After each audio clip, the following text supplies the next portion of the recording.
Bonsoir, bonsoir, bonsoir à toutes. Bonsoir, good evening. Bonsoir à tout le monde qui nous suit. Nous sommes aujourd'hui mercredi, les 23 dans notre étude biblique, ici à OMC Dallas. J'espère que tout le monde est bien, tout le monde se porte bien, que le Seigneur soit avec tous. Aujourd'hui, nous sommes avec deux magnifiques femmes de feu, femmes de Dieu, qui vont nous accompagner aujourd'hui dans cette étude biblique, c'est mercredi. Mais avant que nous commençons, je les introduis, nous allons commencer avec une petite prière et puis nous allons entrer dans l'introduction de cette soirée. Amen. Lord, we bless your holy name. We thank you, Papa, because you are good and you are God. Father God, we give this evening into your holy hands. Holy Spirit, I pray that you may be able to guide us throughout this evening. Father God, I pray for those who are sitting at home watching this Bible study. May their souls receive something from you today. May there someone be blessed, be comforted. May someone receive a word of encouragement that will allow them to continue to go forward and to continue to seek you. We glorify you for this ministry that is allowing us to serve you, O Lord, that is allowing us to walk in your path and to be able to sit here and speak to your people. Holy Spirit, we give you all the control and we bless your holy name. Thank you, O Lord. In Jesus' name we pray. Amen. Amen. Amen. Alors, nous sommes là avec la servante de Dieu, Maman Gina Landry, qui est là avec nous, qui va nous accompagner dans this Bible study. Bonsoir, Maman Gina. Bonsoir, Madame Lushima. Bonsoir. Nous sommes là aussi avec une autre servante de Dieu, notre sœur qui nous supporte beaucoup dans toutes les Bible studies. Souvent, c'est elle qui est derrière la caméra, mais aujourd'hui, elle est ici avec nous. Nous sommes là avec la sœur Yvette Touré. Comment tu vas, maman? Je vais bien. Bonsoir, Grâce. Bonsoir. Donc, ça dit qu'aujourd'hui, les Bible studies vont être très bien parce que toi, tu es là, toi, tu sais, toi, tu connais. Amen. Et vous allez être bénis, vraiment bénis avec la femme de feu, Maman Gina. Et ce que nous allons faire, nous allons parler, on va récapituler, ça va? OK. On va récapituler ce que nous sommes en train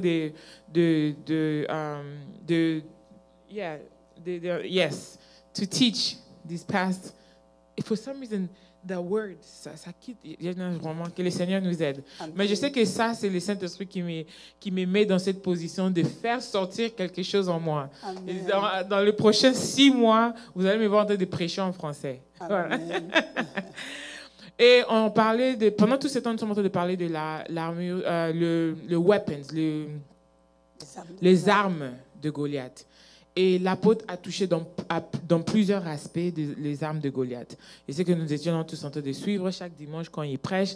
Mais il y a aussi certaines armes qui touchent vraiment ton âme et tu te retrouves dedans, tu te dis que non. Parce que quand il parle de Goliath, il a donné des illusions de ce que Goliath faisait vers David. Okay? En dehors de la Bible, l'une des choses qu'il a parlé de, c'était la peur. Il dit que Goliath il se bat même pas en fait. Il vient même pas pour te traumatiser. Il n'a pas des armes sur lui. Il n'entre même pas dans le ring. Donc il vient juste pour intimider et pour amener la peur en toi. Et puis le docteur Moses a aussi continué dans cette allure où lui il avait prêché. Il a parlé de les entités, il y avait un mot qu'il avait utilisé, the corns, voilà. Le corns du diable contre l'Église. Et ce que nous voyons souvent dans l'Église, et qu'il a aussi parlé de comment nous devions être une Église prospère, des caractéristiques des gens qui sont dans l'Église qui victorieux. Voilà.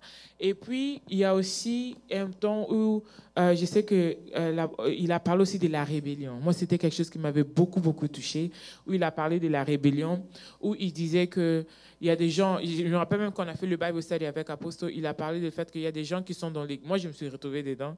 Il y a des gens qui sont dans l'Église. On vient dans l'Église, on dit qu'on sert le Seigneur, nous sommes en train de faire le travail du Seigneur, mais nous nous retrouvons dans la rébellion contre Dieu. Amen. Maintenant, il y a beaucoup de sujets, mais je voulais quand même vous donner quelques minutes de donner un résumé de qu'est-ce que les armes de Goliath signifient pour toi, en fait, Maman Gina, dans ton parcours. Shalom encore. Shalom. Et d'abord, permets que je dise merci. Merci à l'apôtre Guy Joseph Stano, Amen. Le père de la maison, Amen. pour l'opportunité. C'est un privilège. Amen.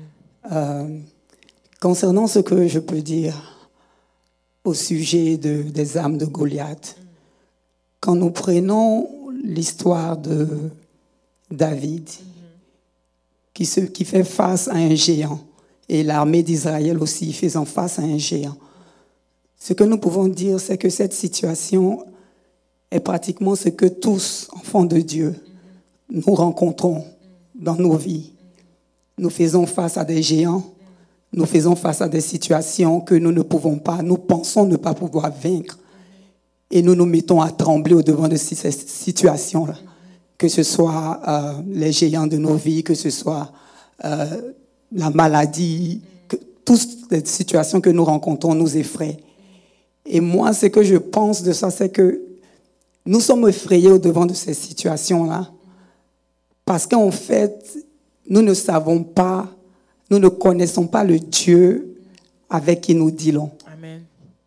Et parce que nous ne le connaissons pas aussi, nous ne nous connaissons pas aussi. Voilà. Et ça fait qu'au-devant des situations, nous tremblons en fait. Je ne sais pas si tu veux que je continue. Moi aussi, continue. Okay. Agree. I'm agreeing. Amen. Nous tremblons devant de ces situations-là. Mais quand on prend le cas de David, on avait deux groupes. Il y a l'armée d'Israël et il y a David qui faisaient face à la même situation. Mais leur perception de la situation était différente à cause de la connaissance que chacun d'eux avait. Tu vois? Le peuple d'Israël voyait au-devant de lui, l'armée, d'Israël voyait au-devant d'elle un obstacle. En Goliath, elle voyait un obstacle. Mais David, je pense à cause de la révélation qu'il avait de son Dieu, lui, il a pu reconnaître en cette situation-là une opportunité pour glorifier son Dieu, en fait. Amen. Parce que quand il se référait à l'armée, il disait l'armée de Dieu. Goliath parlait de l'armée de Saul. Mais pour David, c'est l'armée de Dieu. Pour David, c'est le combat de Dieu. Tu comprends? Et c'est ce qui pouvait permettre à David, à cause de la révélation du fait que ce n'est pas mon combat, comme le Père spirituel a dit. Il a dit, la bataille appartient à l'Éternel. Et donc David, lui, savait sur quoi il était, il pouvait compter. C'est pour ça qu'il n'avait pas peur, en fait. Parce qu'il a eu cette expérience-là avec Dieu, le Dieu qu'il a défendu devant le lion, le Dieu qui a été avec lui devant l'ours, qui a été là pour le défendre. Donc si ce Dieu-là était là, pendant que j'étais devant le lion, pendant que j'étais devant l'ours, ce Dieu qui ne change jamais, Amen. devant le géant, il sera là encore. Et cette assurance-là que David avait. Amen. Amen, amen. J'aime bien ce que tu viens de dire. Et souvent, juste pour continuer dans la ligne que toi tu es en train de parler, souvent on oublie même quand le Seigneur nous fait sortir de certaines situations. Et ça fait que quand une autre situation se présente un peu plus grand ou bien un peu plus, on peut dire, dangereux ou bien plus just terrible qui se présente devant toi, tu oublies même que c'est le même Dieu qui t'avait fait sortir dans cette situation passée, comme tu as utilisé le fait que David était avec l'ours, il s'est battu avec des lions. C'est ce même Dieu-là qui peut aussi s'élever devant Goliath. Amen. Amen. Yvette, pour toi, David. Écoute, grâce à, comme maman Gina, je bénis Dieu d'être ici ce soir. J'avoue que c'est plus intéressant d'être derrière la caméra que devant. Donc, tous les lumières que tu mets devant nous. David, toutes les lumières que tu mets devant nous. Je t'ai dit. Mais parlons de Goliath, pour moi, je ne vais pas loin. En général, moi, je vois Goliath comme tous les petits problèmes qu'on a dans notre quotidien. Je vois un peu mes billes qui me surpassent. Je vois peut-être des cas de maladie, peut-être dans ma famille ou bien n'importe quel problème parce que après, je pense que ce qui nous fatigue plus en tant que chrétiens, c'est parce qu'on essaie de différencier les problèmes. Il y a des problèmes qu'on s'est dit, oh ça là, moi je peux gérer, et puis il y a des problèmes qui sont pour Dieu. Alors qu'en réalité, tout ce qui arrive, nous devons être en tant qu'enfants de Dieu, nous devons être capables de se dire que c'est vrai que Dieu nous a donné la capacité de les surmonter, mais nous devons être à mesure de reconnaître que c'est lui qui nous a créés, les connaît mieux que nous. Et donc, il peut nous aider à faire face à ces choses-là plus que ce que nous pensons, en fait. Amen. Et je rejoins moi, Gina, quand elle dit que c'est parce qu'on ne se connaît pas. Effectivement, c'est parce qu'on ne connaît pas notre identité. Amen. Quand tu te connais et tu sais de quoi tu es capable, rien ne peut t'effrayer. Je prends le problème simple de, par exemple, si tu as un boulot, quand tu as un nouveau boulot, en général, même quand tu connais le boulot, mais tu te dis que ça, c'est un nouveau boulot, et tu te dis qu'il peut y avoir des choses qui sont nouvelles, en fait. Mais est-ce que quand tu as fini d'avoir tout le training et tout ce qui va avec, est-ce que tu as peur d'affronter encore le boulot? Non, quand tu vas au boulot, tu n'as pas peur, mais c'est justement parce qu'on ne sait pas de quoi on est capable. Amen. Et si on ne sait pas de quoi on est capable, c'est parce qu'on ne sait pas de quoi notre père est capable. Amen. Et d'ailleurs, c'est parce qu'on ne le connaît pas. Parce que si tu me demandes, Yvette, tu es fille de qui? Je vais te citer tout de suite mon papa et ma maman. Pourquoi est-ce que je les cite? Parce que je sais que c'est eux qui m'ont accouché. C'est en eux que je m'identifie. Mais si je ne suis pas capable d'appeler mon père, c'est lui qui m'a créé dans des situations pareilles, ça veut dire que je ne le connais pas. C'est ça. C'est ça. Voilà. Amen. Donc, je crois que c'est un peu ça notre premier problème. Amen. Justement. Donc, si on sommes tous dans la même page quand on se réjouit pour dire que vraiment le vrai problème dans tout c'est que David connaissait son Dieu, en fait. Amen. Et je pense qu'il y avait un verset biblique que l'apôtre avait utilisé. Bon, je pense que c'est 1 Samuel 17, 24, où je pense que c'est où David s'est présenté.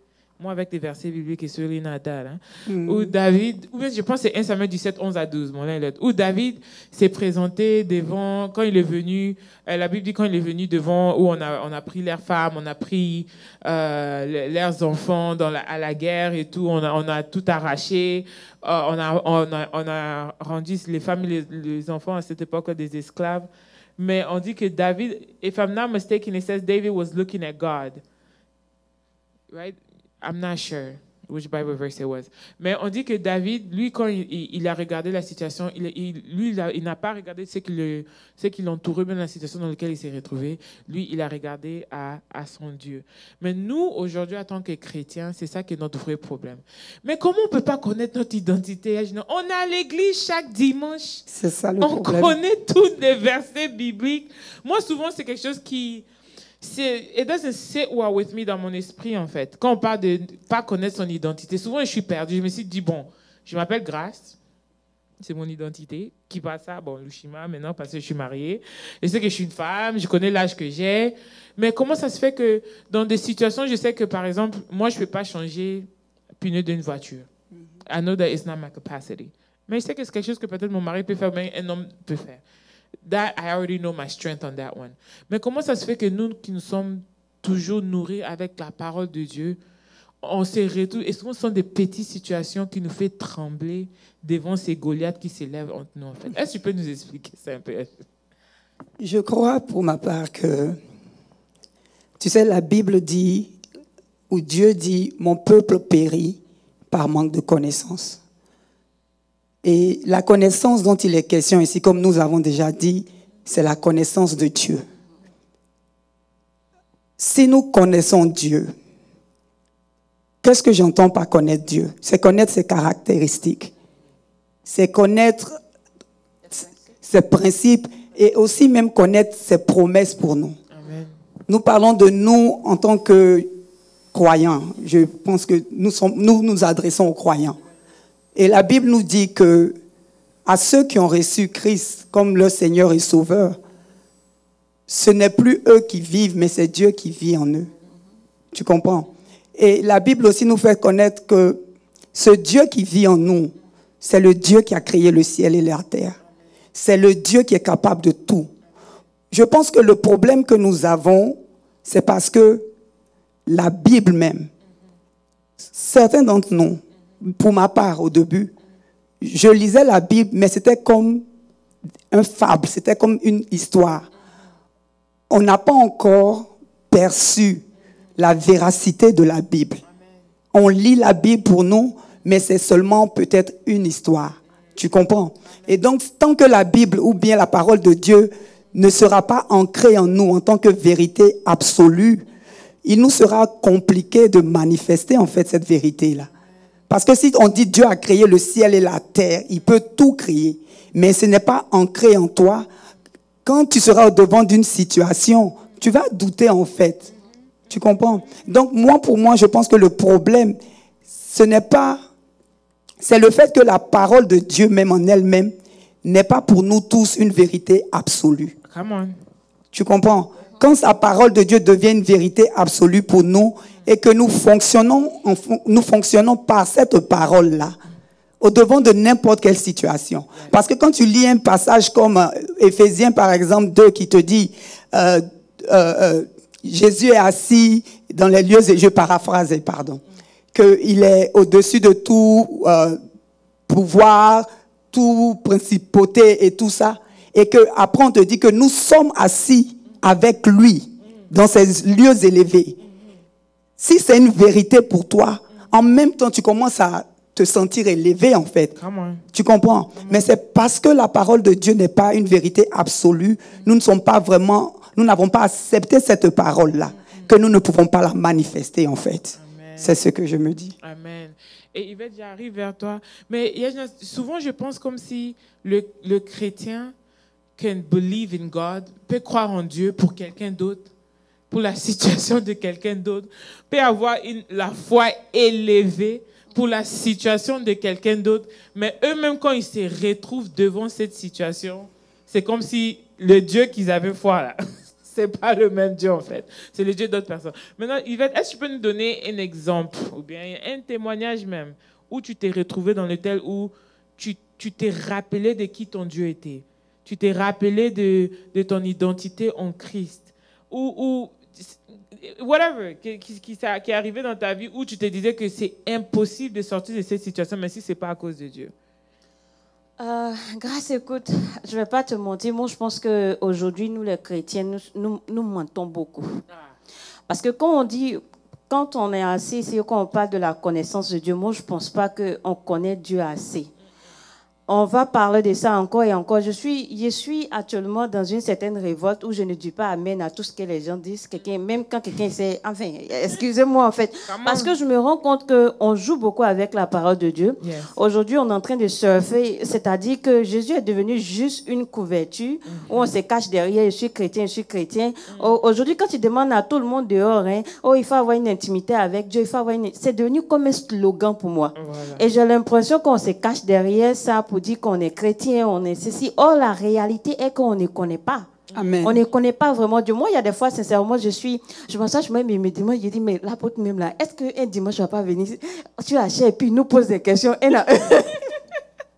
Désolée, en fait, parce que je me dis que, en fait, il y a un problème. Yes. Parce qu'avec tout ce qui est enseigné dans l'église, si... parfois, je me regarde, je fais face à certaines choses et je suis énervée contre moi-même parce que je me dis que avec tout ce qui est enseigné à l'église, je dois être en mesure de surpasser ça. Et si je ne surpasse pas ça, il y a un problème. Et le problème, c'est ça, parce qu'on vient à l'église, on est distrait, on a beaucoup de choses. Je me dis que... Je vais répondre à ta question, mais laisse-moi finir. Par exemple, j'aime beaucoup prendre aussi l'exemple des musulmans parce que j'ai grandi avec des musulmans. Quand leur heure de prière arrive, là, c'est avec des choses que les gens ne s'amusent pas. Ils respectent toutes les heures. Même quand ils ont raté dans la journée, le soir, ils vont rattraper. Pourquoi est-ce que c'est aussi difficile pour nous de prier? On vise à la grâce. Pourquoi est-ce que, exactement, est-ce que là, on n'est pas en train de se tromper avec cette histoire de grâce et puis on fait n'importe quoi, en fait. Mais pour revenir à ta question, je veux dire que malheureusement, je me réponds tous les jours d'oublier ce côté-là souvent. Et puis, quand je me vois pleurer certaines fois, je pense à ce que Dieu a fait pour moi quand je reviens à la normale. Je me dis, Seigneur, pardonne-moi. Récemment, je me regardais et puis je dis, c'est stupide, en fait. Sérieux, parce que je vais parler du décès de ma maman qui est décédée, mais Dieu seul sait les conditions dans lesquelles c'était en fait. C'était tellement difficile jusqu'aujourd'hui. Mes sœurs et moi, on en parlait, on s'est dit que c'était pas possible. C'était pas possible que les choses se passent comme ça parce que connaissant notre famille, nous sommes de la chefferie et les choses ne sont pas simples. Et sincèrement, arriver à voir comment les choses se sont passées, quand je m'assois, je me dis que si ce n'était pas Dieu, ce n'était pas possible. Parce que nous n'avions rien vraiment pour être à la hauteur. Là, ça n'a rien à voir avec l'argent, parce que je me souviens, mes pères spirituels, ils ont beaucoup prié pour moi, ils m'ont beaucoup soutenu, et même quand j'étais là-bas, en tout cas, je recevais les appels pour prier pour la famille et tout. Et pour moi, les gens vont dire, après les gens ont dit, certaines personnes, oh, c'est parce que ton grand frère a l'argent, c'est parce qu'ils savent que vous êtes aux États-Unis. Mais écoute, tu peux avoir l'argent, mais quand les hommes veulent te faire ce qu'ils veulent te faire, là, ils te font ça bien. Ils te font ça, ils te font ça bien, en fait. Ça n'a rien à voir avec l'argent. Et regardez les conditions. Je ne vais pas rentrer dans les détails, mais pour moi, c'est une grâce. Et pour moi, aujourd'hui, quand je fais face à certains petits problèmes et que je fais n'importe quoi, je suis dessus de moi-même, parce que je me dis que ça veut dire que je n'ai aucun respect pour Dieu. Je ne reconnais pas ce qu'il fait pour moi. Je suis une chrétienne oublieuse, parce qu'il faut être ingrat pour oublier ce qu'il a fait, parce que quand je regarde ce qu'il a pu faire ces jours-là et ce à quoi je fais face, je me dis ça n'a rien à voir, en fait. Ça n'a rien à voir. En réalité, je dois être reconnaissante, je dois être plus forte pour dire que si mon Dieu a été capable de faire ce qu'il a fait, ce n'est pas un petit problème comme ça qui va m'effrayer. Come on. Et j'aime beaucoup ce que tu viens de dire, mais c'est verset ici que je cherchais, puis ça continue jusqu'à 12, où ça dit, When Saul and all Israel heard the words of the Philistines, they were dismayed and greatly afraid. Chapter 12, qui dit, Now David was the son of the Ephraim of Bethlehem in Judah, who the name of Jesse, et puis ça parle de David, et puis de Saul. Et the story continues on to say that quand David est venu devant Goliath, c'est là qu'il est démon, c'est qui s'était incirconcis. Like, David is so disrespectful. I mean, souvent quand je lis la Bible, je dis, mais David est so disrespectful. Mais ce que j'ai aimé, ce que Yvette a dit à Gina, ça voulait me ramener, et bon, tout le monde, moi je l'appelle à Gina, bon, c'est pour tout le monde, c'est vraiment Gina Landry. Ce que je voulais rajouter, ce qu'il a dit, l'une des choses aussi que l'apôtre a prêché sur, c'était les émotions. Okay, c'est que ça, dans les étapes, c'est que ça nous ramène dans certaines réactions où, parce qu'il a parlé du fait que les émotions touchent l'âme. Et pourquoi je demandais à Yvette de donner un exemple, comme elle a dit que la situation avec, quand elle a perdu sa mère, elle a vu que souvent quand she loses herself, sûrement dans des émotions, right? Ou bien dans la peur, okay? Et c'est là même que tu te rends compte, mais est-ce que ce n'est pas, we don't have reverence. C'est ça qu'on dit en français. We don't have reverence towards who God is. Est-ce que tu peux entrer un peu dans ça, Yajna, dans le fait que nous manquons cette révérence vers Dieu et on oublie même dans des petites choses dans lesquelles on est tellement ingrat. Can you go into that direction, Yajna, et puis entrer dans les émotions aussi, comment ça nous affecte dans notre marche chrétienne? Je vais aborder ça. Mais je veux revenir juste un peu sur quelque chose que la sœur a dit. La sœur Yvette a dit. Elle a parlé du fait que nous venons à l'église, beaucoup d'entre nous, et nous sommes distraits et tout ça. Et ça a attiré mon attention sur quelque chose. Parce qu'on a l'impression que tous ceux qui viennent à l'église sont des chrétiens. Come on. La vérité, c'est que je me réfère à moi-même. Pendant des années, je venais à l'église. Mais je n'étais pas encore sauvé. Toute mon enfance, 13 ans, j'ai commencé à aller à l'église. Mais je suivais mes parents. Parce que mes parents eux aussi disaient chrétiens. Ils allaient à l'église, je suivais mes parents. Et ça continuait jusqu'à ce que, même 2014 et tout ça, c'était juste, j'allais à l'église. Parce que that was the right thing to do. You know, je suis chrétienne, sounded like a trend. Donc, nous tous, nous disons, nous sommes chrétiens. Mais la vérité, c'est qu'il y a beaucoup de personnes qui vont à l'église. Mais elles ne sont pas des chrétiennes. Tu comprends? La parole de Dieu nous dit, ceux du peuple qui connaîtront leur Dieu sont ceux-là qui feront des exploits. Et je vais donner même un autre passage, c'est, on les reconnaîtra par leurs fruits. Tu vois, je donne ces exemples-là pour dire que quand tu es vraiment sauvé, c'est-à-dire né de nouveau, et que tu as reconnu Jésus comme ton Seigneur et Sauveur, excusez-moi de le dire, mais tu ne peux pas venir à l'église et puis être distrait. Come on. Like, Tu comprends? Et puis, l'église n'est pas pour toi là où tu rencontres Dieu, parce que très souvent, nous faisons les choses par routine, de façon religieuse. Mais sans révérence, comme tu le dis, parce que nous n'avons pas Jésus comme Seigneur et Sauveur. Mais quand il devient ton Seigneur, Seigneur, c'est souverain. Donc quand il est ton Seigneur, tu ne peux que être soumis ou soumise à lui. Ce qui fait que nous manquons cette révérence à Dieu, c'est parce que beaucoup d'entre nous, nous fréquentons les églises, nous sommes religieux, mais nous ne sommes pas des fils de Dieu. Come on. Tu comprends?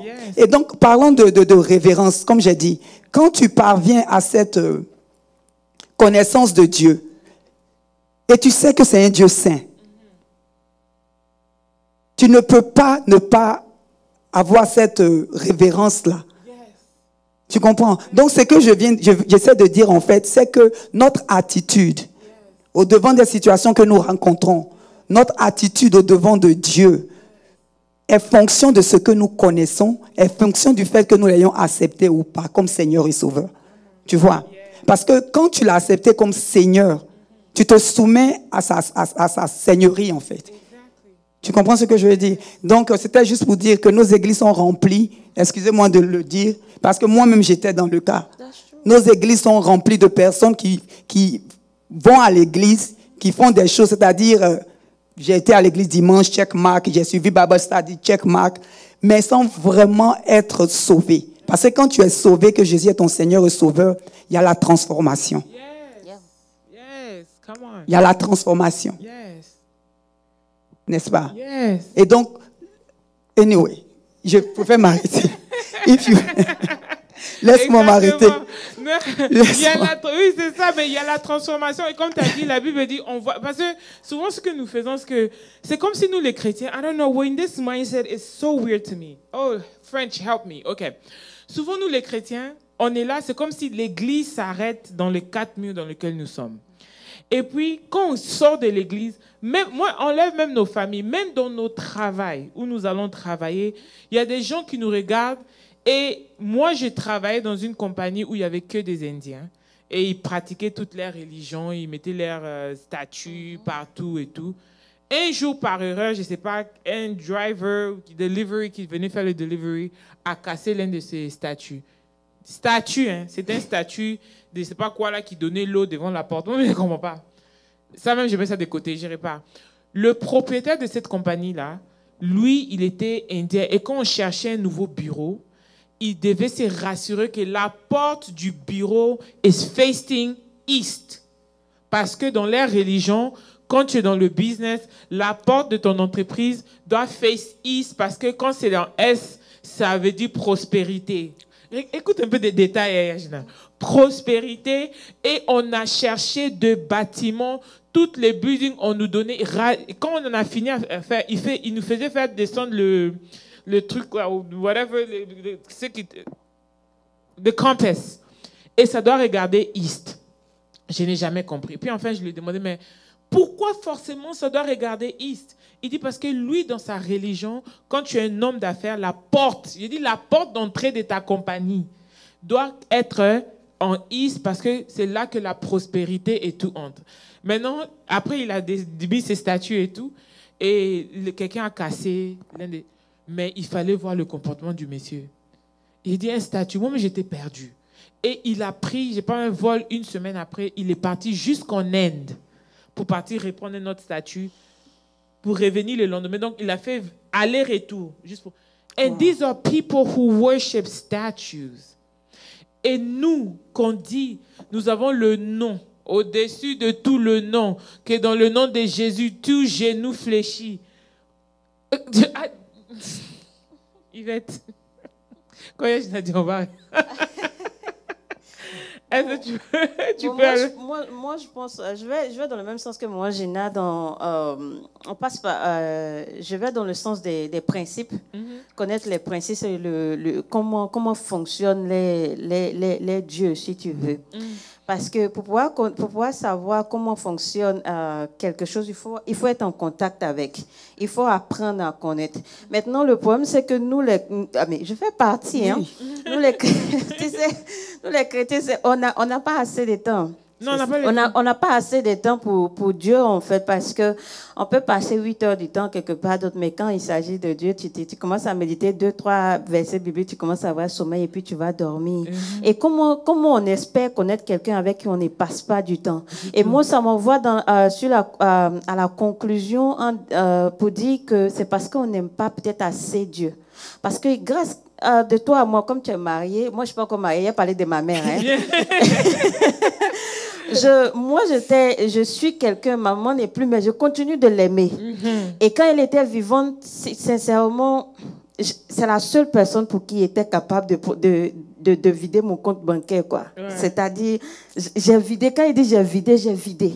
J'avais un amour pour ma mère à tel point que je faisais tout le temps parler avec mes soeurs parce qu'elles disaient que moi, je veux montrer que j'aime maman plus qu'elle. Et parce que je l'aimais, je faisais tout pour qu'elle soit contente de moi. Je faisais tout pour qu'elle ne manque de rien. Je voulais toujours être là pour elle. Je voulais qu'elle sente que je suis là. Mais si on aime vraiment Dieu, pourquoi est-ce qu'on ne pense pas ce temps-là avec lui? Pourquoi est-ce qu'on ne cherche pas à connaître comment il est, comment il veut, comment il fonctionne, quels sont ses principes, qu'est-ce qu'il aime, qu'est-ce qu'il n'aime pas, qu'est-ce que nous devons faire pour qu'il soit content de nous. Amen. Mais nous ne le faisons pas. Ça veut dire qu'il y a un problème. On prétend aimer Dieu, mais en réalité, nous ne l'aimons pas assez. Il y a un problème. Parce que si on l'aime, on va vraiment être dans sa présence et savoir. Et alors que le problème, c'est que parce que nous l'aimons, et quand nous allons dans sa présence, ce n'est pas pour lui-même, c'est pour nous-mêmes. Parce que quand tu vas dans la présence de Dieu et que tu médites réellement, toi-même, tu sais que tu ne vas pas sortir de là tel que tu es venu, en fait. Amen. Ce n'est pas quelqu'un qui va venir te dire, et même quand tu sors de ces moments-là, même quand quelqu'un vient te dire quelque chose, parce que tu sais que dans l'intimité, si c'est parce que Dieu t'a dit, tu es convaincu, même si c'est un prophète à qui tu fais confiance, même si tu vas écouter le prophète, mais tu te dis, Dieu ne m'a pas dit ça, il faut que j'aille prier encore. Il faut que j'aille prier encore. Mais le problème, c'est que parce qu'on n'a pas ce temps-là, donc on ne sait rien. On ne sait rien, donc on est là, on se promène dans la nature. C'est pourquoi je dis qu'on se voit la face, en fait. On se voit la face, on se couvre, oh, Jésus, mais en réalité, et c'est ce que l'apôtre dit toujours ici, on dit le nom de Jésus, mais on ne voit rien. Parce qu'en réalité, quand on prononce son nom, il n'y a aucune puissance derrière, en fait. Il n'y a aucune puissance derrière. Si c'est quelqu'un que tu ne connais pas, tu vas l'appeler, il va faire quoi? Amen. Amen. That is so true. La vérité.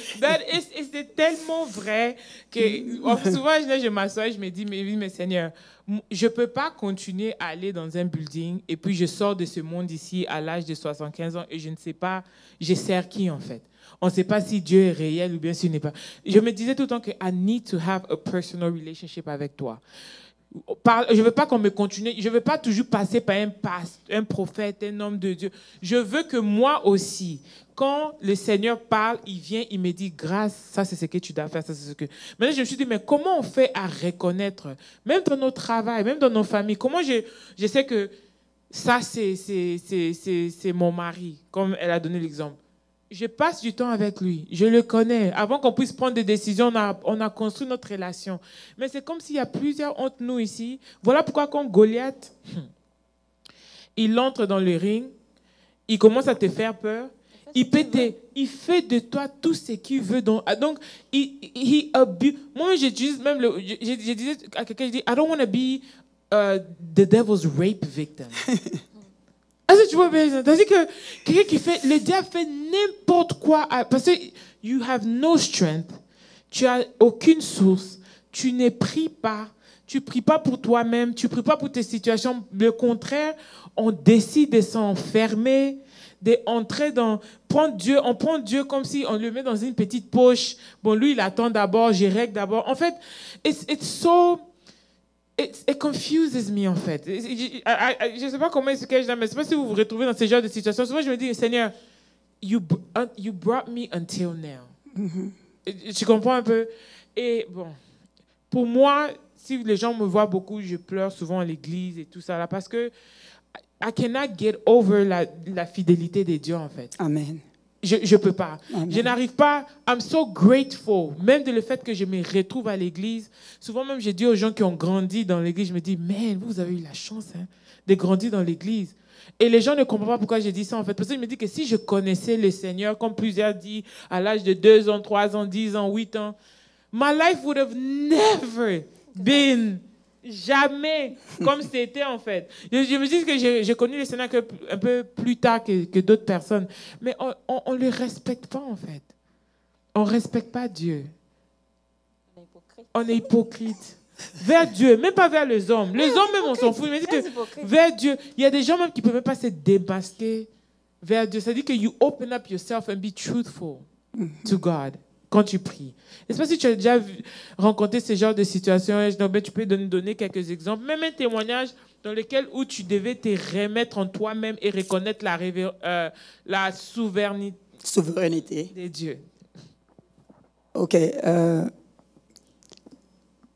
Tu as mentionné quelque chose. Ce que je veux dire, c'est que j'ai perdu le fil de mes idées. Excuse-moi. Ok, non, you're good. Non, tu as dit qu'il y a certaines personnes qui viennent à l'église. Tu te disais que si tu étais né à l'église comme certaines personnes, ta vie n'allait pas être la même.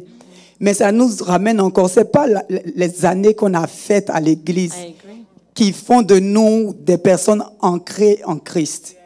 C'est la révélation que nous avons. Ce que j'essaie de dire, quelqu'un peut avoir fait 30 ans dans l'église, mais si cette personne n'en a pas la révélation de Christ, elle sera toujours une personne qui est chrétienne, qui se dit chrétienne, quote unquote, mais qui ne manifeste pas la victoire ou bien les promesses de Dieu. Tu comprends?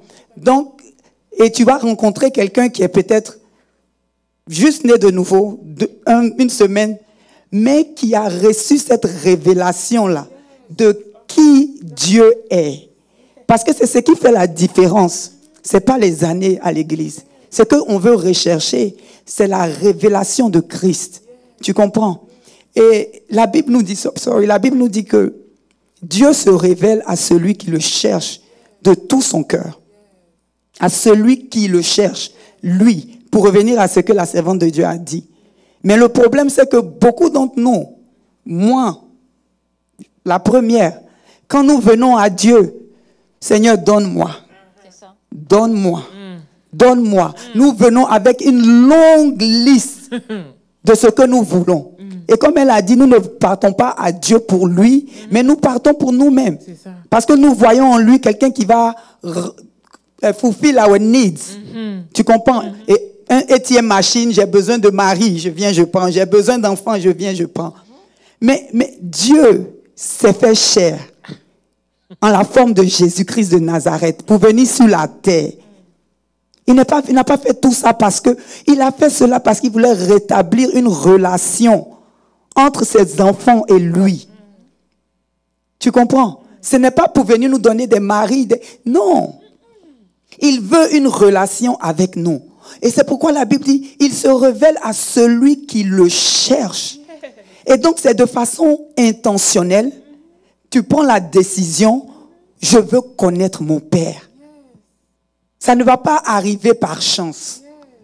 Tu comprends? Ça ne va pas arriver par chance. Tu dois, dans mon cas, comme tu as dit un exemple, je venais à l'église, comme j'ai dit. Pendant longtemps, je viens à l'église. Je retourne à l'église. La jalousie est toujours là. La colère est là. L'orgueil même, on n'en parle pas. Alors que la Bible nous dit que personne ne vient dans sa présence et retourne la même. Ou bien on nous parle des promesses, ces promesses de joie, de bonheur. Quand tu as Jésus, tu as la paix. Mais je venais, je n'avais pas cette paix-là. Jusqu'à ce qu'un moment je me dise, si c'est ça la vie chrétienne, c'est pas la peine. Tu comprends? Je me suis dit, si c'est ça la vie chrétienne, c'est pas la peine. Et je me suis souvenu de ce passage qui dit, si tu le cherches de tout ton cœur, il va se révéler. Et c'est là que ma quête a commencé. Parce que quand tu vas et que tu mets... Parce que très souvent, nos besoins deviennent des idoles. On vient dans la présence de Dieu, c'est mon mari, je veux mon argent, je veux mes études. Et ça devient des idoles pour nous. Mais quand tu viens dans sa présence et tu dis, Père, j'ai entendu parler de toi, comme Job a dit. Mes oreilles ont entendu parler de toi. Mais je veux te connaître. Je veux te connaître. Je ne veux pas l'or, je ne veux pas l'argent. Je veux te connaître de façon intentionnelle. Et tu commences à créer le temps. Parce que comme elle a dit, tu ne peux pas connaître quelqu'un avec qui tu ne passes pas du temps. N'est-ce pas? Nous voulons connaître les secrets de Dieu, mais on ne passe pas du temps avec lui. Je disais ça une fois. Si toi et moi, nous ne sommes pas intimes, nous n'avons pas cette intimité, cette relation d'amis et tout ça, est-ce que tu seras à l'aise de me donner tes secrets? Non. Donc, on a une relation d'une fois en passant avec Dieu, mais on pense pouvoir le connaître et manifester la victoire, la puissance et l'autorité qui vient de lui. C'est pas possible. Donc, ce que j'essaie de dire, c'est que de façon intentionnelle, on doit venir à Dieu, le chercher lui. Pas ce qu'il donne, pas ce qu'il fait, mais le chercher lui, on veut le connaître. Et quand on fait ça, il se révèle à nous. Et quand il se révèle à nous, cette révélation que tu as là, c'est ce qui te rend enraciné et qui va faire que devant Goliath, devant la persécution, devant la maladie, devant toutes ces situations qui puissent venir, tu es assuré. Et tu es en paix. Parce que tu le connais. Et la paix dont il a parlé, ma paix, je vous laisse. Tu as cette paix-là. Exactly. Parce que tu le connais. Yes. Amen. Donc, c'est ce que je voulais partager. I like that verse that you put, Jean-Yves. Et ce que j'aime bien de ce que tu as dit, c'est que souvent, il y a une certaine paix que Dieu te donne où les gens sont confused. Parce que quand les gens regardent ta situation, ils se disent que normalement, you're not supposed to be. Moi-même, j'ai le membre de ma famille qui me dit, j'ai sorti de pretend. Like I'm faking it. J'ai fait comme si I'm strong. I'm like, no. There is no strength in this. Il n'y a pas la force dans ça. Et toi aussi, tu peux me rejoindre dans ça. Yvette, il n'y a pas la force à enterrer ton père. Il y a pas on peut pas. Il y a des choses où on prétend. Tu t'es disputé avec ton mari. Bon, tu prétends comme ça. On peut prétendre à ça.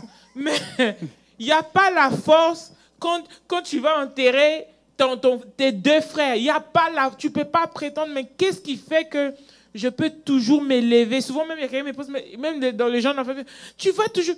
Depuis que j'ai passé tout le temps que j'ai passé, c'est la question que je me suis tout le temps posée. Je n'ai jamais raté peut-être un culte. Hein, au cas, j'étais tout le temps à l'église et tout. Et puis, quelque part, quelqu'un m'a demandé, mais you need a break, you need a church, because you need to renew, whatever. Je me suis dit, mais est-ce que tu connais le Dieu que moi je cherche? Amen. Est-ce que tu le connais?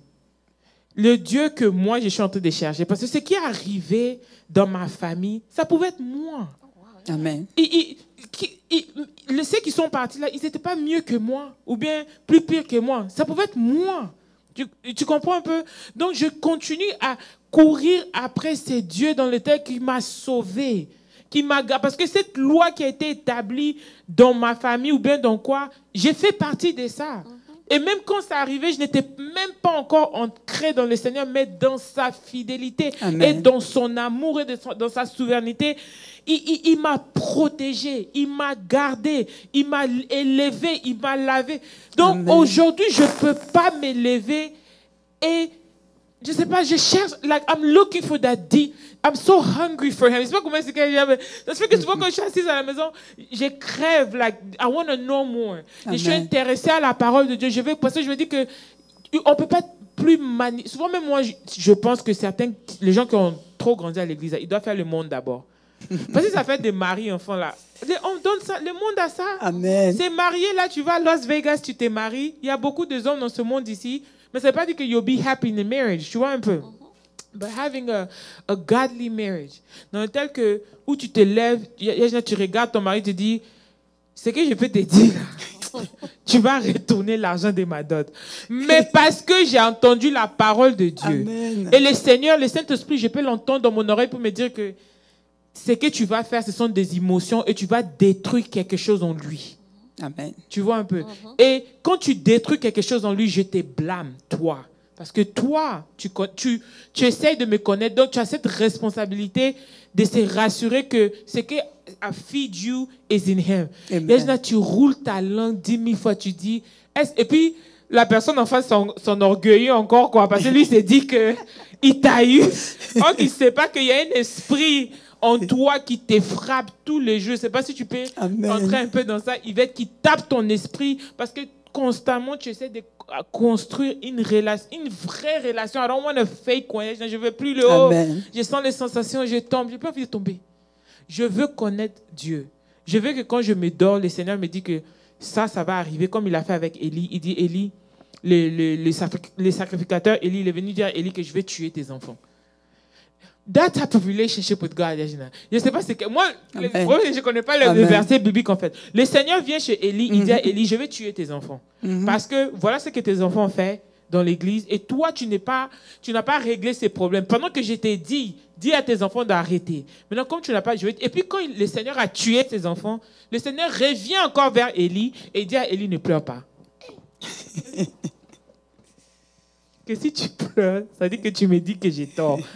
Il dit, mais c'est de quel Dieu? So, I'm like, cette relation-là, Yvette, c'est ce que moi je veux avec le Seigneur. Parce que je sais que quand le Seigneur vient te dire de ne pas pleurer, c'est parce qu'il te donne la force de surmonter le fait que toi, Élie, tu vas aller enterrer tes enfants parce qu'ils n'ont pas écouté ce que le grand Dieu voulait faire. Amen. Amen. Je ne sais pas si tu as quelque chose à dire. Ça fatigue mon esprit. Souvent, quand j'entends les gens parler, je me dis, est-ce que vous connaissez c'est quoi vivre dans le monde? Dieu nous protège par son amour, par sa grâce, pour le simple fait que nous venons dans l'église. Partez chercher dans les familles des gens. Hein? Demandez les gens qui sont dans le monde la dépression qu'ils vivent parce qu'ils ne savent pas comment s'en sortir. Tu comprends un peu? Toi, tu peux venir pleurer devant le Saint-Esprit, il va te consoler. Mais dans la même situation, je ne sais pas si tes frères ils prient ou bien pas, mais il y a des gens, peut-être, la mort de ta maman leur a déchiré, ils se reconnaissent. Il ne peut plus, mais la consolation, toi, le Saint-Esprit t'a demandé et t'a donné, mais ce sont des choses qu'on n'arrive même pas à apprécier de Dieu, en fait. Ok, moi, j'ai dit aux gens, venez, moi, si mon petit frère est mort, le dernier parfait, il n'a pas supporté la mort de tout le monde qui est parti. Il entrait dans la drogue, il entrait dans le truc, il est mort en prison. Il n'a même pas vu l'extérieur. Parce qu'il manquait quelque chose que moi, Dieu m'a fait grâce d'avoir. Et ça, c'est le Saint-Esprit. Voilà pourquoi, malgré tous ces vents et marées qui s'est levé dans ma vie, je peux me lever debout aujourd'hui et toujours glorifier Dieu parce que je cherche une relation avec. Oui, tu peux perdre tout et toujours aimer Dieu comme Job a fait. Amen. If you have something to say, Yvette, c'est toi qui as commencé, Yvette, c'est toi qui as commencé. Nous sommes toujours, à tout le monde qui nous suit, je sais que ce n'est pas votre Bible study originaire, on est entré dans des témoignages, je peux vous partager avec vous ce que nous pensons de le Dieu que nous servons. Et notre relation avec Dieu, c'est juste pour édifier quelqu'un aujourd'hui et aider quelqu'un à se surmonter de toutes situations qui sont dépassées, toutes les situations difficiles dans vos vies. Donc voilà pourquoi nous sommes là avec les deux servants de Dieu. We're just conversating. Yes, the love of Christ. Vas-y, Yvette. Écoute, Grâce, je dis que l'oubli des bienfaits de Dieu pour nous aussi est une âme de Goliath. Amen. Parce que quand tu n'oublies pas ce que Dieu a fait pour toi hier, ça te permet de mieux faire aujourd'hui. Amen. Quand tu parles de comment on appelle ça même, de la paix d'une personne, cherche-nous la paix que le Seigneur te donne dans les épreuves. Écoute, je m'assois et je pense à tout ce qui s'est passé. Je me dis, en temps normal, quand ma maman est partie, tout le monde me voyait. C'est-à-dire que j'étais, dans la tête, j'étais la plus vulnérable.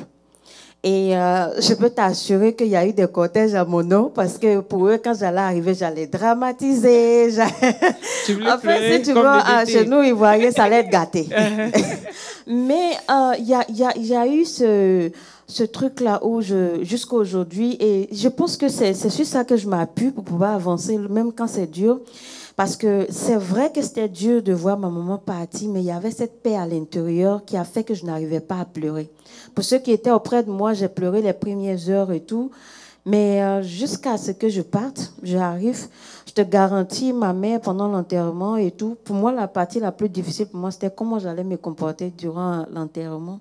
Mais je te promets, je suis assise, je regarde, je suis arrêtée, je regarde tout ce qu'ils sont en train de faire, ça ne me fait aucun effet. Ces moments-là. Ça ne me fait aucun effet. Mon cœur a une certaine paix que je ne peux pas expliquer. J'avais expliqué ça à Daddy et puis l'apôtre, je dis, je ne comprends pas. Au point où ceux qui venaient, je triais les appels, ceux qui m'appelaient pour ce mot, vraiment que le Seigneur, Seigneur, ceux qui se plaignaient là, ça serrait mon cœur. Je me dis, tais-toi parce que tu ne sais pas le mal que tu me fais. Tu ne sais pas le mal que tu me fais, donc c'est mieux que tu te taises. Et puis bon, on parle d'autre chose que de parler de cette situation, en fait. Tu vois, Grâce.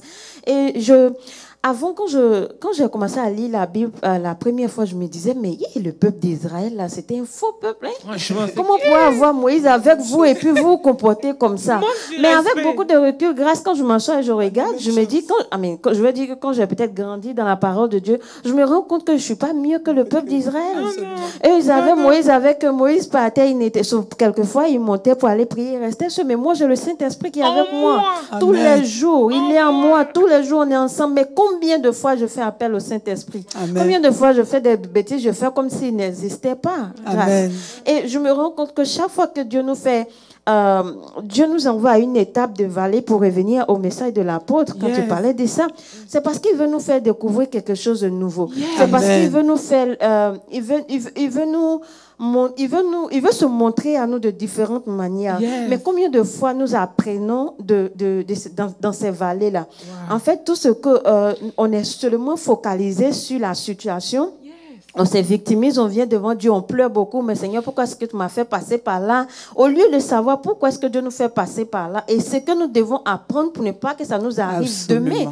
Parce que le problème, c'est que comme nous n'apprenons pas, et nous restons à pleurer, à culpabiliser, à lui demander, mais pourquoi moi?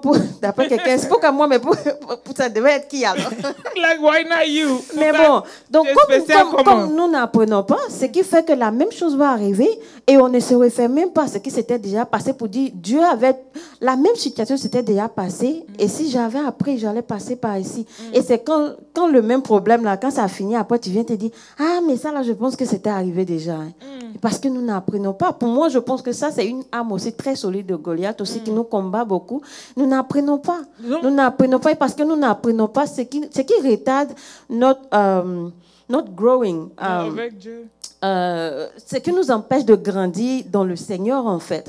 Parce que quand tu apprends de tes erreurs, ça te permet de grandir.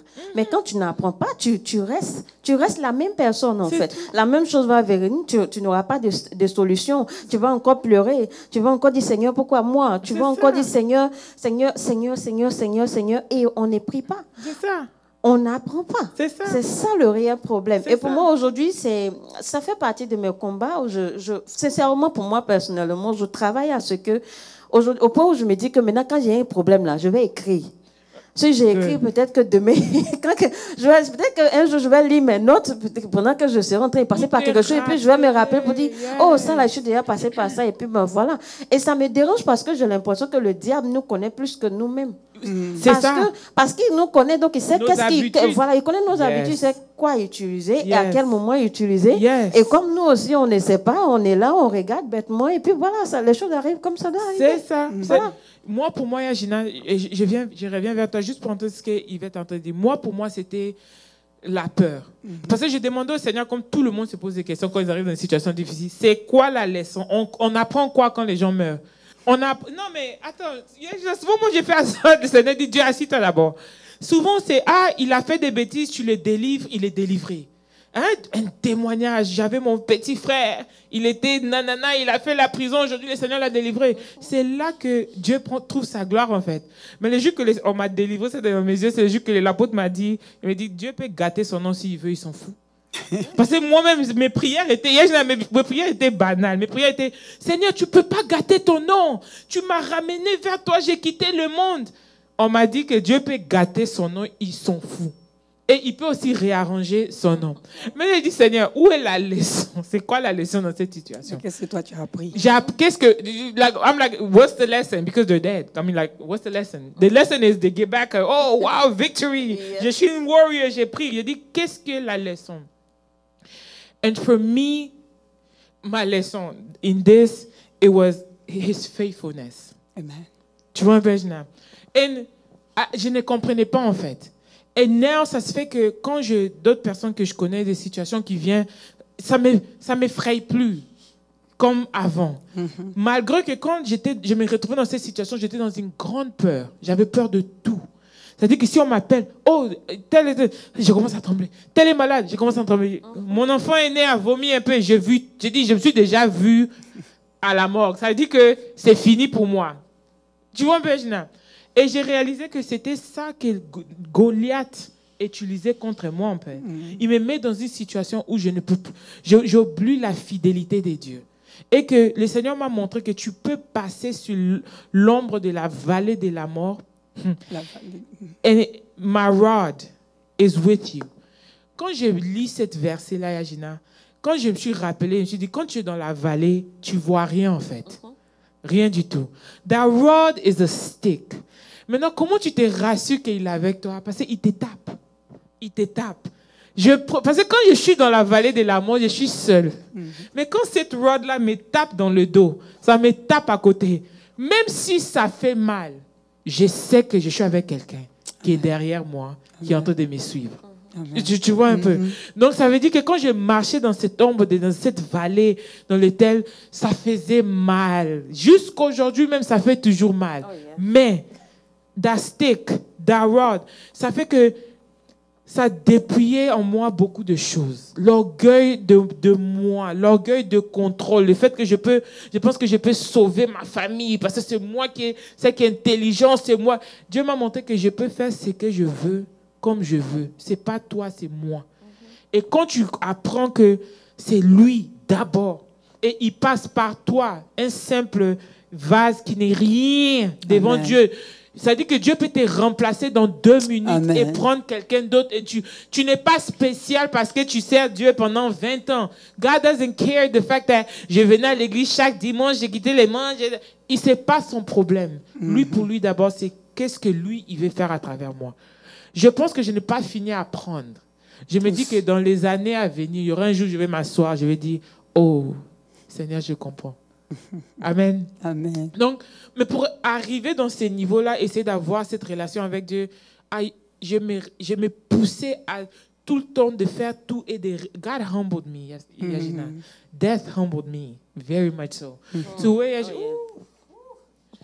God humbled me. To a point where, and I'm still continuing to be humbled, de reconnaître que Dieu est Dieu. Amen. Un point trait. Il n'y a aucun loyer, il n'y a aucun problème de foyer, il n'y a aucun problème de famille, il n'y a aucun problème qui peut se mettre devant mon Dieu. Un point, un trait. C'est la part non négociable de ma vie. Et je devais arriver dans ce point-là parce que j'avais trop d'options en dehors de Dieu. I don't know if you want to continue in that world. Ce que je peux rajouter, c'est que quand on demande à Dieu qu'on veut le connaître, comme elle a dit, quand on demande à Dieu qu'on veut le connaître, Dieu doit se révéler à nous. Yes. Et la manière dont il doit se révéler à nous, let's say, tu dis, Dieu, je veux te connaître. Et il veut se révéler à toi en tant que le Dieu qui guérit. Comment est-ce que tu vas pouvoir connaître le Dieu qui guérit si tu ne fais pas face à une maladie peut-être incurable? Donc très souvent, nous n'aimons pas les situations qui nous arrivent. Nous n'aimons pas la pression que nous traversons, les vallées et tout ça. Mais pour que nous puissions connaître le Dieu d'amour, le Dieu de miséricorde, pour que nous puissions connaître le Dieu qui guérit, il va permettre des situations. Il ne va pas les créer, mais il va permettre des situations qui vont t'emmener à le connaître en fait. Tu comprends? Donc quand même on prend le cas de Job par exemple. La Bible a présenté Job, un homme upright and blameless et tout ça. Mais quelque part, la connaissance que Job avait de Dieu était un peu limitée, n'est-ce pas? Mais Dieu voulait que Job le connaisse mieux.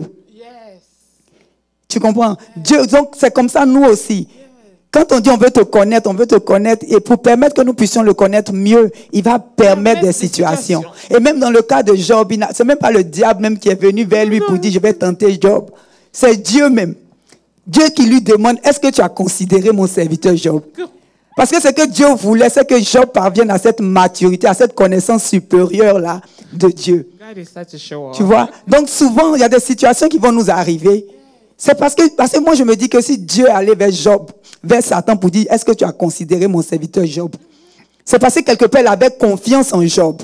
Il savait qu'en dépit de tout ce que le diable allait présenter comme attaque, comme problème, Job n'allait jamais le renier. Mais à la fin, Job allait le connaître mieux. Job allait devenir un peu plus comme lui. And that is the lesson. Et c'est ça en fait. Nous traversons des situations, nous prions Seigneur, je veux te connaître. Maintenant, quand des situations arrivent, nous murmurons. Oui. Nous murmurons. Mais qu'est-ce que Job a fait? Quand les situations ont commencé à le taper, la Bible dit qu'il s'est prosterné. Et il a commencé à adorer Dieu. Il s'est prosterné parce qu'il a reconnu que Dieu est souverain, comme tu as dit. Dieu est souverain. Donc, je lui fais confiance. Et en dépit de tout ce qui peut m'arriver, je continue de le glorifier parce que je sais que si lui, il a permis, he's gonna see me through. Always. Tu vois? Et donc, c'est pour dire que les situations que nous traversons, souvent, nous voulons prier contre ces situations-là. Seigneur, éloigne de moi, éloigne de moi, éloigne de moi. Mais Jésus a dit, oui, éloigne. Mais si c'est ta volonté, que ta volonté soit faite. Et donc, au devant des situations que nous traversons, c'est vrai, la chair n'aime pas, ça fait mal. Mais parce que le Dieu que nous servons, il veut se révéler à nous. Et au-delà de ça, he want to form Christ in us. Yes. He want us to become more like him. Yes. Donc, il va y avoir des situations au devant de toi que tu vas devoir traverser pour que ta connaissance de Dieu grandisse et que tu sois encore plus transformé à son image. Amen. Et donc, toutes les situations qui nous arrivent, c'est vrai, ça fait mal. Mais on doit apprendre à glorifier Dieu, le Dieu souverain qu'il est. Mais je sais qu'il y a quelqu'un qui est assis à la maison pour un qui dit, oh, it's easy said than done. We know. I'm like, yeah, it is easy said than done. We know. Mais entre nous trois ici, et puis certains d'entre vous qui sont là en train de nous suivre, où nous avons aussi passé des situations dans lesquelles, si tu expliques ça à quelqu'un, il ne peut pas comprendre en fait. En vérité. Mais voilà pourquoi si nous sommes assis ici aujourd'hui, nous sommes en train de parler avec le peuple de Dieu, puis parler un peu de nos témoignages et de la relation. Pourquoi? En fait, le message plus d'aujourd'hui que ce que moi je pense, c'est plus de pousser les gens de reconnaître de seniority de qui Dieu est. Je pense qu'avec les chrétiens, nous avons tellement passé le temps dans la grâce, on ne respecte plus Dieu. On prend Dieu comme notre ami, en fait. Tellement qu'il a amour. Tu sais, il y a un verset, si Jean peut mettre pour nous 2 Samuel 6, verset 14, où je comprends pourquoi Dieu aimait tellement David, en fait. Because David knew how to love him. Amen. David, pour lui, c'est Dieu ou rien, en fait. Voilà pourquoi il peut faire... David aussi jouait avec la grâce de Dieu. Parce qu'il savait que, bon, je peux faire aussi si je fais ça. Mais tellement que je l'aime, you know what I mean? Mais c'est pour dire que David il savait... On dit connaît ou bien il savait? He knew both. Okay, well, you know, he knew. David connaissait le Dieu qui servait. Amen. Il connaissait le Dieu qui marchait avec. Et voilà pourquoi il savait comment l'adorer. La Bible dit, then David danced, and we're going to go all the way to 16, I believe, 16. David says, then David danced before the Lord with all his might. And David was wearing a linen of ephod. Mais quand ça parle de dance before the Lord with all his might, en fait, ça nous explique que ça sonne simple. Mais moi, quand je lis ça, je me dis, un roi. Donc, aujourd'hui, comme je regarde Trump, ok, je prends l'exemple de Trump. Parce que si il dit Tshisekedi, les gens vont pas... Bon, je prends Tshisekedi comme c'est un Congolais, c'est un orgueil. Pardonnez-moi.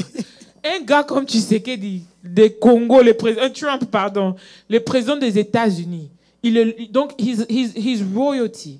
Mais quand il vient devant Dieu, il danse with all his might. Et verset 15 dit que So David and all his house of Israel were brought up to the ark, and the Lord was shouting, sounds of trumpet. Ça parle de comment, it's verse 16. And now the ark of the Lord came into the city of David. Mike, ça continue. L'histoire parle de comment, and she despised, ça parle de how he despised them, how David loved God, en fait. Ça parle de comment David a aimé Dieu, comment il faisait des offrandes vers Dieu, comment il priait vers Dieu. This whole chapter all the way, I think it's to 20 or 30, ça parle de toutes les actions que David posait vers Dieu. Et moi, ça m'a beaucoup appris. Parce que même quand je viens, je me dis, Seigneur, nothing is new under the sun. Amen. Si David dansait devant toi, dans ma maison même pas à l'église pour devant les gens, ou bien les gens pensent que c'est un spectacle, non. Dans ma maison, je me lève, je vais essayer de danser pour Dieu. Essayer d'adorer Dieu. Je peux ne pas faire 4 heures du temps dans la prière, mais j'utilise aussi certaines choses dans la Bible comme l'adoration, louange. And those things is what keeps me at his feet, en fait. Et ça fait que God makes you thirsty. quand tu cherches réellement Dieu, you can't stop. C'est comme les researchers qui essaient de chercher de research des cancers, les gens qui veulent développer, nanana, regarde ce que Elon Musk est en train de faire. C'est un peu comme ça que Dieu veut qu'on soit, en fait. Il est devenu tellement amoureux de la technologie, il commence à nous créer maintenant des robots qui vont devenir nos amis à la maison, carrément. Voilà où le monde s'en va. Mais moi, quand je vois ce que Elon Musk fait, tout ce que ça me montre, c'est de quelqu'un qui a l'amour de quelque chose. Ça fait que quand tu crées, tu récrées avec Dieu, tu ressors de situations, on va dans cette bataille, on sort de ça ensemble. Et la Philadelphie, j'ai un compagnon fidèle, en fait. On est allé étape par étape. And I'm not faking it. I love God. Like, if you don't see me crawling or crawling over, je ne vais pas me suicider. It's because I have God. Amen. Donc, c'est impossible pour moi. Donc, souvent, si nous, les chrétiens, nous nous retrouvons dans des situations et tu commences à penser au suicide, tu commences à penser aux dépressions et tout. Moi, sincèrement, je me pose la question, mais où est Dieu dans tout ça, là, en fait? Parce que quand tu as Dieu avec toi, ça ne peut même pas être une pensée.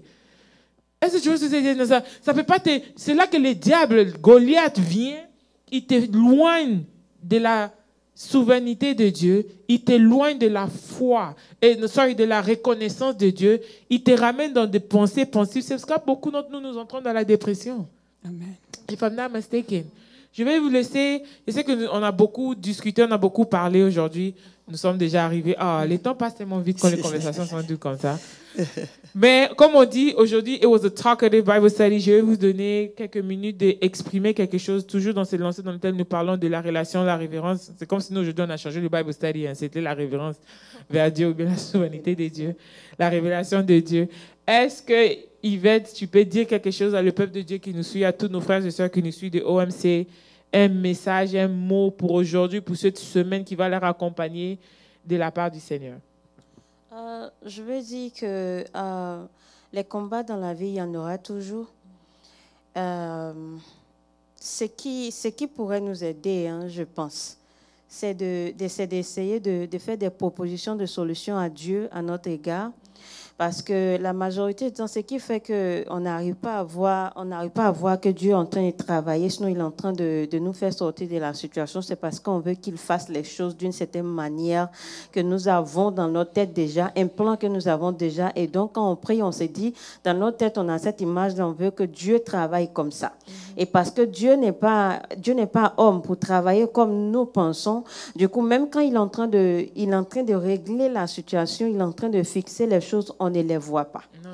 Donc, c'est vrai que quand on vient devant, on peut avoir, peut-être qu'on ne peut pas s'empêcher en tant qu'humain, mais que nous fassions beaucoup d'efforts, que nous fassions beaucoup d'efforts et qu'avec l'aide du Saint-Esprit, que nous focalisons sur la solution de Dieu, que nous essayons de lui faire confiance, que nous apprenons à lui faire confiance, à faire confiance à ses plans, au lieu de lui faire des propositions. Je pense que ça va plus nous aider. Amen, amen. Et Yagina? Ce que j'aimerais dire, c'est que notre Père Céleste nous a donné un manuel qui est sa parole, qui est contenu dans la Bible. Le livre de Josué dit que ce livre de la loi ne s'éloigne pas de toi. Médite-le jour et nuit, afin d'agir fidèlement selon ce qui est écrit. Et c'est alors que tu auras du succès dans toutes tes entreprises. Moi, je vais continuer à dire, c'est alors que tu auras du succès au-devant de tous tes combats. Ce que je veux dire, en fait, c'est d'inviter et de nous encourager à lire la Bible. C'est au travers de cette lecture de la Bible-là que nous pourrons connaître notre Dieu, que nous pourrons connaître ses promesses pour nous. Amen. Lisons la Bible, méditons la parole de Dieu, communiquons avec lui, ce que nous appelons très souvent prière. Communiquons avec lui et attelons-nous à agir fidèlement selon ce qui est écrit. Et nous verrons le succès se manifester dans nos vies. Les combats au-devant de nous ne vont pas nous effrayer parce que nous savons l'héritage que nous avons au travers de l'œuvre de la croix. Amen. Amen. Amen. Alors, à tout le monde qui nous suit, nous sommes à la fin de notre Bible Study aujourd'hui, ce mercredi. Un Bible Study très pertinente. I'm working on my French words. Pertinente. Pertinent. Yeah, there you go. Et l'annonce comme nous avons de cette semaine ici, les vendredis, nous avons notre prière qui commence à 19h30. N'oubliez pas toujours de faire vos offrandes et vos dîmes, même si vous êtes pendant la semaine. La dîme ne se donne pas seulement dimanche. Pendant la semaine, le numéro est souvent affiché. N'oubliez pas aussi de nous suivre dans toutes nos pages Facebook. Le département des enfants continue toujours à avoir leur fundraising qu'ils sont en train de faire. Nous sommes toujours dans la mois moi-même j'ai entendu ça. C'est que that's not what you say. Nous sommes toujours dans le mois de Pastor Appreciation. Continuez la meilleure manière d'apprécier nos pasteurs, c'est de continuer à prier pour eux, prier pour tous nos pasteurs, leurs familles, que le Seigneur continue à leur fortifier. Et puis aussi, dimanche, nous avons notre culte qui commence à 10h le matin, 10h. Moi, c'est ça mon grand problème. Une autre manière de respecter Dieu aussi, c'est de venir dans le culte à l'heure. Donc, venons tous à l'église à 10h pour adorer notre Seigneur. Nous bénissons le nom de Dieu. Je vais demander à Yajina de faire pour nous, je pense que j'ai couvert toutes les annonces de la semaine. Je vais demander à Yajina de faire la prière de closure pour nous. Père Céleste, nous te remercions pour ce moment que tu as permis que nous passions ensemble. Nous avons dit beaucoup de choses, mais que ce que toi tu veux demeure dans le cœur de tes enfants et qu'une âme soit sauvée, qu'un cœur soit purifié, Papa, et qu'une destinée soit réalignée, Seigneur Dieu Tout-Puissant, avec ta volonté. Dans le nom précieux de Jésus, nous avons prié. Amen. Amen. Que Dieu vous bénisse et bonne semaine.